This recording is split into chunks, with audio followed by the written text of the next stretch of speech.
Xo'p, bni a orqali ifodalang degan shu misolni qanday ishlaymiz? Demak, bu joyda birinchi mana bu asosiy kasr chizig'idagi mahrajda turgan 4 ni u yoqqa ko'paytirish qilib o'tkazaman. Demak, a - 2 ni 4 ga ko'paytirsam, mana bu kasrimiz yo'q bo'ladi. Demak, boshladik.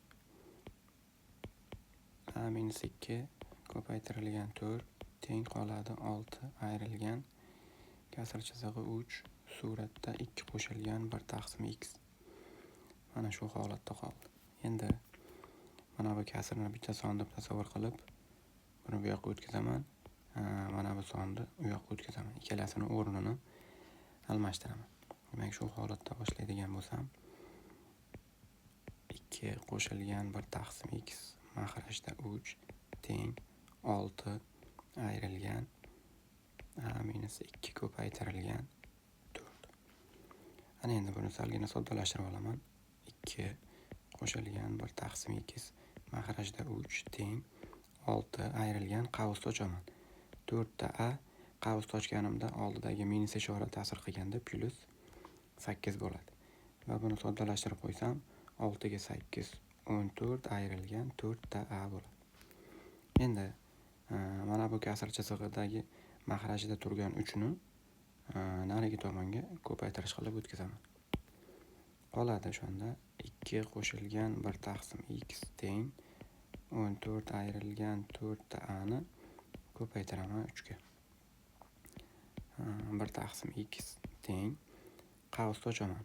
14 ni 3 ga ko'paytiradigan bo'lsam 42, 4 ni 3 ga ko'paytirsam 12 ta a. Endi chap tomonda turgan 2 buni orqasiga, ya'ni o'ng tomonga ayirish bo'lib o'tadi. Nihoyat soddalashtiradigan bo'lsam 1 taqsim x teng 42 dan 2 ni ayiradigan bo'lsam, ikkalasi ham bir tomonda bo'lganligi sababli 40 ayrilgan 12 ta a. Ana endi bu ikkala ifodani a orqali ifodalarni qavusga olib turib x topadigan bo'lsam, x teng 1 taqsim shundayligicha mahrajga tushirib qo'yaman. 40 ayrilgan 12 ta a ga teng. Ana endi x'imiz kelib chiqdi. X kelib chiqqandan keyin b teng 5x plus 4 ifodani sharti bo'yicha x ni o'rniga mana shu chiqqan x ni o'rniga olib kelib qo'yaman. Demak, boshladim. b teng 5 ko'paytirilgan x o'rniga 1 taqsim 40 minus 12 ta a qo'shilgan 4. Umumiy mahraj berib qo'shib soddalashtirib qo'yaman. 5 plus 4 ga ko'paytiraman 40 minus 12 a ni.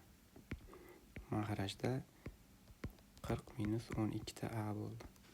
Bu joydan b ni qavuslarini ochib soddalashtirib qo'yadigan bo'lsam, qavusni ochganimda 4 ko'paygan 40 160, 5 bilan 165 bo'ladi. Demak, suratda 165 ayrilgan qavusni ochganimda 4 ni 12 ga ko'paytirsam 48 ta a bo'ladi. 48 ta a umumiy mahrajida 40 ayrilgan 12 ta a ga to'g'ri keladi.